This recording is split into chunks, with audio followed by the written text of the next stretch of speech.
Hi, my name is Drew Wilson. We are on a small stream and we are fishing for large cutthroats today with white jighead streamers. In this creek, fish are going to be holding in deep holes and on undercut banks. Aside from that, we can kind of walk over a lot of water, which is nice. But I'm sitting on an undercut right now, so it's about 3 foot deep right here, so technically this would be where I would fish. We're going to fish 2X, so we're going to use kind of a larger tippet that we can use to play the fish pretty hard because there's a lot of structure in here. Yesterday we fished it, I got broke off a couple times fishing 4X, and I learned a lesson, so you can learn from my mistakes when you're doing this. Small streams, a lot of structure, larger tippet can't hurt. There's not a big food supply, there's a lot of competition for the food, so they're going to be a lot more willing to eat on that heavy tippet. I've got two 9-foot 5 weights. 5 weights are generally pretty small for streamer throwing, but on a creek like this it doesn't matter, and it really cushions the amount of set that we put on these fish. We're going to fish with white jig head flies like a meat whistle or a marabou jig. For our meat whistle, we're going to put these 1/64 ounce bullets weights that are made for bass fishing, but we'll put that above it just to help get it down. We're either going to jig it back to us or just drift it across the bottom and watch it. A lot of these fish are going to be holding tight into the walls and in the deeper pools, so we have to be kind of stealthy in getting to the spot, but once we're in the spot, we can kind of give them hell. So what we're fishing today, it's like a meat whistle, which is a jig head, or you could throw like a marabou jig, which is more traditionally thrown with a spinning rod, but is still tied, so I don't feel bad about throwing them with a fly rod. It's just got a cement head, so a lot of fly fishermen look down on them. Now these meat whistles sink a little slow, so I use like a 1/64 ounce bullet weight occasionally with them and slide it on your line. Now they use these in bass fishing. You don't ever see them used in fly fishing, but you can order them online. That's what I did. I can't find them anywhere this size. But that'll help get it to the bottom. Basically we're just dragging them across the bottom or jigging them across riffles with the tip of our rod. So for pitching these flies, we're gonna load off the water downstream. I've got a ripple right here that comes into an undercut bank. And I would basically roll up and then just kind of jig it back to me, letting the rod do the work. The closer to the bank, the better, because the fish are tucked right in. So pitch it up, bring it back. That's basically the move. Do it a couple more times. Okay. The cast. And let me see. Do you want to move to a different one where you might catch a fish in? I could catch a fish in there. All right, let's move over. Here.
He was just fished.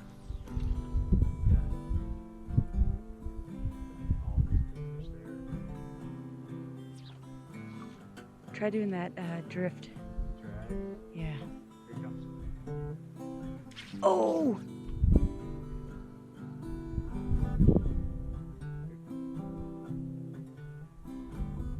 Oh!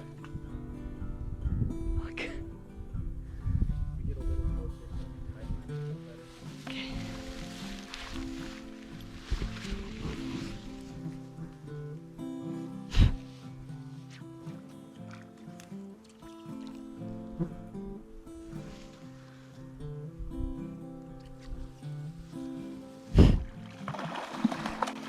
I'll get it. I'll get it.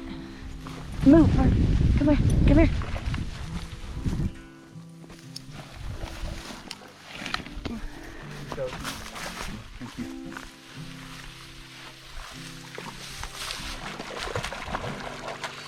Murph, come here.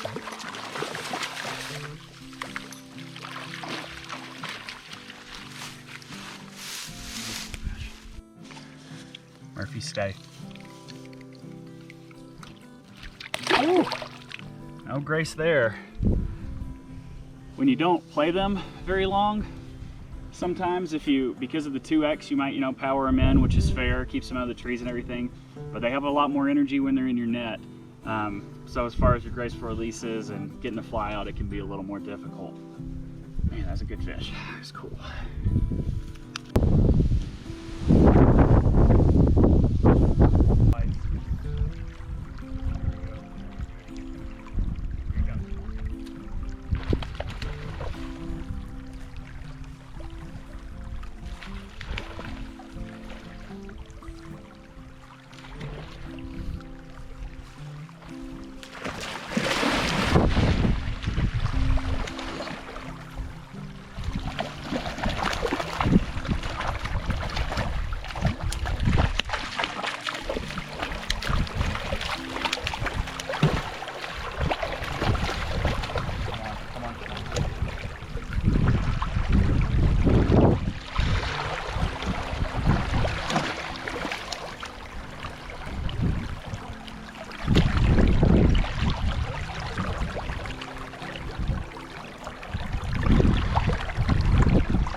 Cool, got one.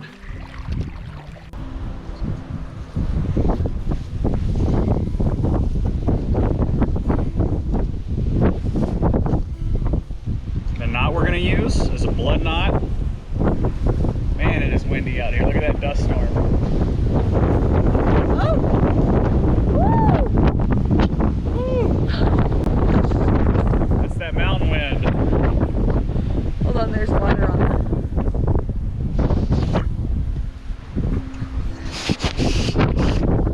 Alright.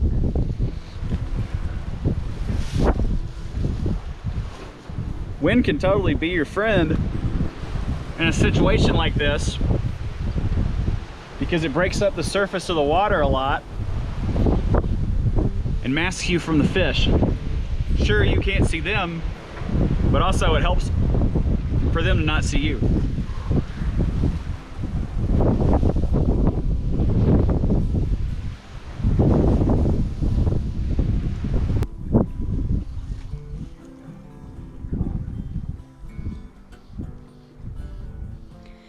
Your line's around your pole. Your line's around your pole. Oh, God. Okay, we're fine. Sorry.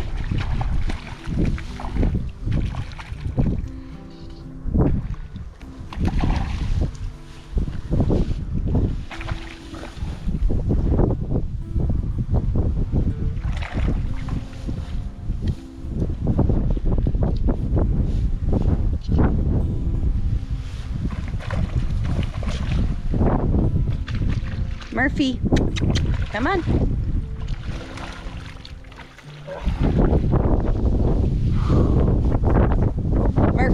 Murphy, heel.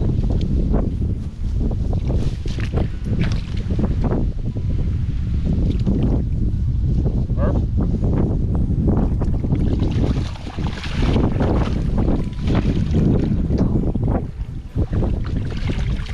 Situations like this are where that 2X comes in handy, because you have a fish like this that's so powerful and can just pull you down into the trees, and having a stronger line is super handy for making sure you can guide them out. Check that out. Let's get him a drink.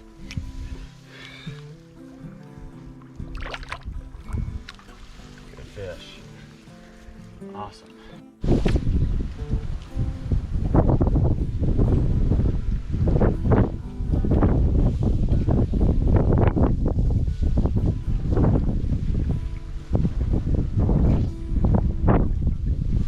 I don't see anything. Here we go.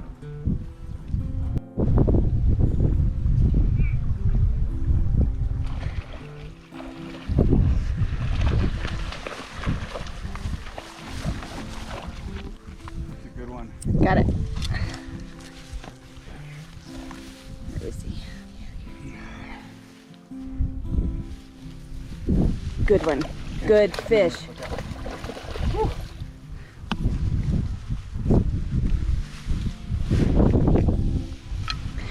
Murphy? Come on, you can do it.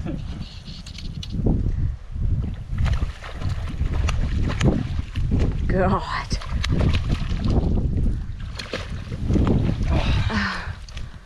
Let me get in the water. Murphy?